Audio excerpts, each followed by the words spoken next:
አንደኛ በሰንበት ትምህርት ቤት አገልግሎት የምታገለግሉ እህቶቻችን ወደ ህይወታችሁ የሚመጣው ማን እንደሆነ ስለማታውቁ በሀብትም በእውቀትም በተለያየ ነገር ውስጥ ያሉ ወንዶችን ፍለጋ ወንዶችም ደግሞ ሴቶችን በዚህ ልክ ፍለጋ ከመሄድ ይልቅ ህይወቱን ማየት ይሻላል። ይሄ ሰው እግዚአብሔርን ይፈራል አይፈራም፣ ንጹህ ልብ አለው የለውም የሚለውን ማየት ይሻላል። የመጀመሪያው። ሁለተኛ ደግሞ እናንተም ሰንበት ትምህርት ቤት ስታገለግሉ ልባችሁ ንጹህ ሆኖ እያገለገላችሁ ከነበረ በትዳር ህይወታችሁ ላይ እግዚአብሔር ይከሳችኋል። ተመልከቷት እቺ ልጅ። ይሄን ሁሌ ነው የምናገረው።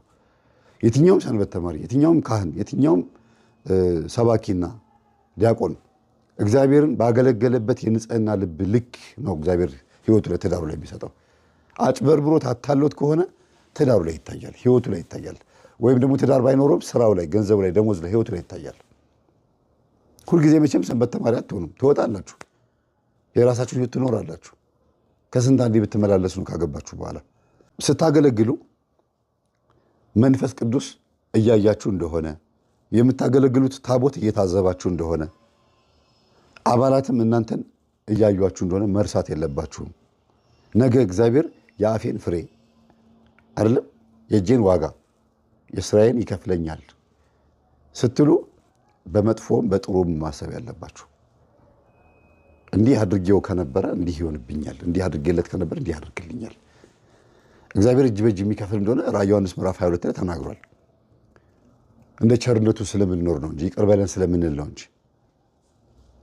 ስለዚህ ልበ ንጹሐን ሆናችሁ ዩኒፎርሙን ስትለብሱ በጸሎት ገና ዩኒፎርሙን ሳትለብሱት በእጃችሁ እንደዚህ ይዛችሁት መጸለይ፣ እግዚአብሔር ሆይ ይህን ልብስ ለብሼ ሰው እንዳይሰናከልብኝ በዚህ ልብሴ ለእኔም በረከት ለሰውም ደግሞ ስብከት ይሆንልኝ ብላችሁ ጸልያችሁ ነው መልበስ ያለባችሁ። ቀጥሎ ደግሞ አባል ሆናችሁ ሰንበት ቤት ስታገለግሉ ጊዜያችሁ መባከን ያለበት ቁም ነገር በማየት በመስማትና በመናገር ብቻ ቢሆን፣ ጉንጭ አልፋ የሆኑ ነገሮችን ልፊያ፣ አላስፈላጊ ነገሮች ላይ አለመቆየት። በቃ ወዲያውኑ ወደ ቤት መሄድ ከአገልግሎት በኋላ እዛ አለመለፋደድ፣ አላስፈላጊ የሆኑ ቃላቶች አለመነጋገር፣ ቂም አለመያያዝ። ይሄን ነው። ሌላው ሶስተኛው ሰንበት ተማሪ ሆኖ ቆራቢ ካልሆናችሁ ባትሆኑ ይሻላችኋል። ሰንበት ተማሪ ሆናችሁ በጾም በጸሎት በስግደት ጸበል በመጠመቅ በንስሐ የታጠረ ህይወት ከሌላችሁ እውነት ባታገለግሉ ይሻላል። አገልግሎቱ ይሄን ይፈልጋል። አንደኛ ጸጋ ይጨምርላችኋል፣ የአገልግሎት ጸጋችሁ። ሁለተኛ ነገር ደግሞ ስትወጡ በበረከት ነው የምትወጡት፣ ትሸለማላችሁ፣ እግዚአብሔር ይሸልማችኋል። ካልሆነ ግን ቢቀርባችሁ ይሻላል። ምንም ጥቅም የለውም። ለምንፍቅናም ቅርብ ነው የምትሆኑት፣ ለፌዘኝነትም፣ ለዓለማዊ ለዝሙትም፣ ለምንም። እንዲያውም ጭራሽ ሰንበት ትምህርት ቤት ውስጥ ቆይተው ወደ ዓለም የወጡ ሴቶች ሱሪ በመልበስ ይታወቃሉ። ለቃሉ ክብር ብዙም አይኖራቸውም። ቶሎ ንስሐ የመመለስ ወደ ንስሐ የመግባት ቻንሳቸው ጥሩ ይሆናል እንጂ ጠፍተው አይጠፉም እንጂ አስቸጋሪ ይሆናሉ። እግዚአብሔርን ያስቸግሩታል፣ ታቦቱን ያስቸግራሉ፣ መንፈስ ቅዱስን ትንሽ ያሳዝናሉ። ሴቶቹም ወንዶቹም ነው የምላቸው። ወንዶቹም ልክ እንደዛው ፀጉር ቁርጣቸው፣ ፒኪ፣ ሱሪ፣ ንግግራቸው ምናምን ውሏቸው የሚውልበት አይመርጡም ውሏቸው። ያ ምንድን ነው? ቅን ሆኖ በቦታው ላይ ስለማያልፍ እግዚአብሔርን በፍርሃት አያገለግሉትም። እዛ ቦታ ላይ እግዚአብሔር እያየኝ ነው፣ ቤቱን ነው እያገለግልኩ ያለሁት፣ ከታቦቱ ፊት ከቃሉ ፊት ነው ያለሁት፣ እያሸበሸብኩ ስዘምር እኮ ያየኛል የሚለውን ስሜት መፍጠር አለባችሁ። በሐሜት በመናቋቆር በመሰዳደብ በምንፍቅና የኖራችሁበትን ዘመን ፍሬውን ታገኙታላችሁ። እንዲሁም ደግሞ አንገት በመድፋት በጾም ጸሎት ብዙም ልታይ ባለማለት በቅዱስ ቁርባን በቤታችሁ ደግሞ በመስገድ ሰንበት ትምህርት ቤቴን ጠብቅልኝ፣ ብዙ አባላት በእኔ ምክንያት እንዲመጡ አድርግልኝ። ሰባኪ ኮንክ፣ አሸብሻቢም ኮንሽ፣ ልማት ክፍልም፣ ምንም ትምህርት ክፍልም፣ መዝሙር ክፍልም፣ ስነስርዓት ክፍልም ሆናችሁ ስታገለግሉ ባላችሁበት ቦታ ላይ ፍሬያማ መሆን እንድትችሉ እና ደግሞ ወጥታችሁ በእናንተ ሰው እንዳይሰናከል እባክህ ጌታ ሆይ ለሰው መሰናከል ሆኜ ከሆነ ይቅር በለኝ ማለት ይመቻችኋል። ስትሰግዱ በቤታችሁ ጸሎት ቦታ ሊኖር ይገባል። ዝም ብሎ መጋረጃ ተደርጎ ለቤት ውበት ብቻ አይደለም፣ ላባችሁ ጠብ የሚልበት ቦታ መሆን አለበት። ከዛ ፍሬውን ታዩታላችሁ። እንደ እህታችን ቀና ልብ ደግሞ ሊኖር ይገባል። ቀና ልብ ማለት ዝም ብሎ ግትር አለመሆን፣ ጅልጥ አለመሆን። ይሄ ዝም ብሎ የተሰጠው ዝም ብሎ የሚቀበል አይደለም። ለምሳሌ ሰንበት ተማሪ ሰባኪም ይሳሳታል። የሰንበት ትምህርት ቤት ሰባኪያንም ሆኖ አገልጋዮች ይሳሳታሉ። እሷ ዩኒፎርም ለብሳ እንደዚህ ከሆነች እኔም ሊሆን ሳይሆን በቃ ወድ አይደለም ወይ በውስጥ ባለ ጠላት ነው ወይ ደግሞ አዋዋሏ ነው ወይ ደግሞ የተሳሳተ አመለካከት ነው። ትምህርት ያስፈልጋታል። እኔ እሷ መከተል የለብኝም ማለት ያለባችሁ። ሰንበት ተማሪ ሆኑ እንዴት እንደዚህ ይለብሳሉ፣ እንዴት እንደዚህ ይናገራሉ ብላችሁ በሰው መውደቅ መሰናከል የለባችሁም። ያችን ልጅ የሚያንን ሰው አምጥቶ ቁጭ አድርጎ መምከር። ስለዚህ ሰንበት ትምህርት ቤት ውስጥ በምታገለግሉበት ሰዓት ህይወታችሁን በደንብ አድርጋችሁ እዩት። እግዚአብሔር በእኔ ደስተኛ ነው፣ በአገልግሎት ደስተኛ ነው። ትክክል ነኝ ግን እያደረኩ ያለሁት ነገር መሆን ያለበትን ነው እያደረኩ ያለሁት ወይስ እንዴት ነው?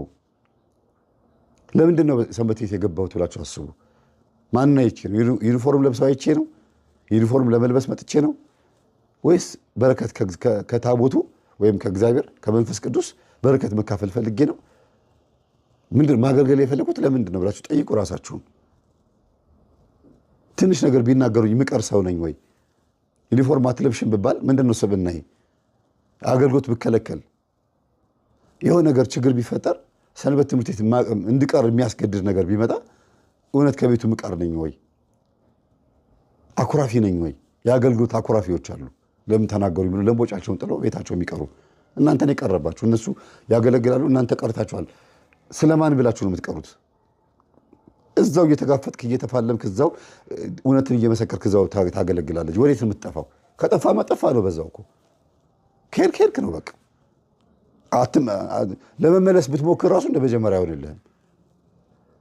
ስለዚህ የምታገለግለው በቀናነት የምታገለግዩ በትክክለኛ መንገድ ከሆነ ማንም ሲናገራችሁ እኔ ትክክል ነው ያደረኩት፣ ስብሰባ ላይ መገኘት ያደረኩት ይሄ በዚህ ምክንያት ነው፣ ጥፋት ከሆነ ይቅርታ፣ ይሄን በዚህ ብዬ አስቤ ነው ያደረኩት፣ ደግሞ ትክክል ነኝ ብዬ ትክክል ነኝ ብላችሁ የምታስቡ ነገር ካለ ደግሞ የተሳሳተ ሰው ካለ ደግሞ ማጋለጥ፣ ይሄ ነገር ልክ አይደለም ብሎ መፋለም በቦታው ላይ። እኔ አገልግሎቴ እዚህ አሁን ማገለግለው ብዙ ስለበዛብኝ ነው እንጂ ሰንበት ትምህርት ቤት ውስጥ በዚህ መልኩ ባገለግል ብዙ ነገር ሰራ ነበር። ዝንፍ የለም። እንደዚህ ነው በርሳ አገለግል የነበርኩት። የምፈልገውን ነገር ነው ስኖር የነበርኩት።